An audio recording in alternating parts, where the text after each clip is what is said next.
Bases, we have alarming stories coming from mothers and grandparents here at Hippocrates about their children and grandchildren going into puberty at very tender young ages.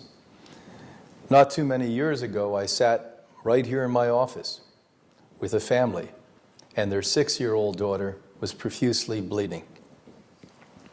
When they brought her from doctor to doctor, nobody had the right answer.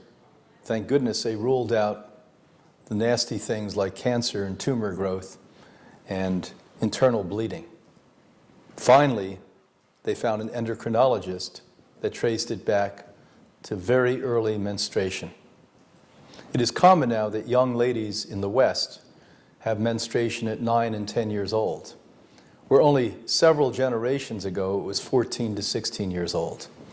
What has changed? Well, what has changed is the way we consume certain foods. As an example, very little dairy food and meat was consumed by the average person just 3 or 4 generations ago. Today it's a mainstay. As a matter of fact, in the socioeconomic groups that have less, more meat and more dairy is consumed. It's a commodity governments around the world subsidize, and for that reason it's remained unnaturally inexpensive. People who have educations and pretty much are into fitness and to health are moving more and more away from these vile substances.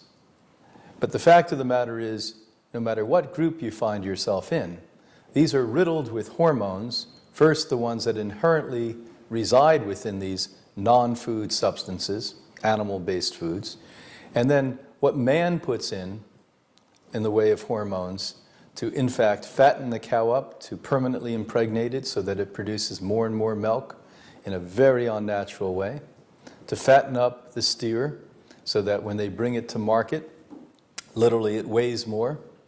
And all of these are playing major, major roles in diseases today. We see the feminization of men because of the estrogens that are injected into these non-food substances. We see the masculation of women. For the first time in human history, we've actually now known that 2% more females are being born than males. That's the first time we've ever observed that.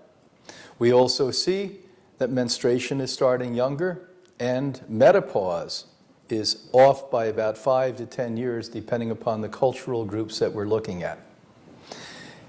Things other than food, like air pollution, water pollution, clothing, all also contribute to high estrogen levels. And some of the so-called purported health foods, like soy, and all the products that are made from soy, from tofu to meat substitutes, are also riddled with too high estrogen levels from the long-term millennia of hybridization of the soy. And all of these, with a body that is at the breaking point with too much estrogen to begin with, contribute further estrogen and actually create abnormalities, as we've just discussed. There's nobody that's serious within the scientific community today that doesn't know the pervasiveness of chemicals that are surrounding us, these invisible little hormone-altering elements.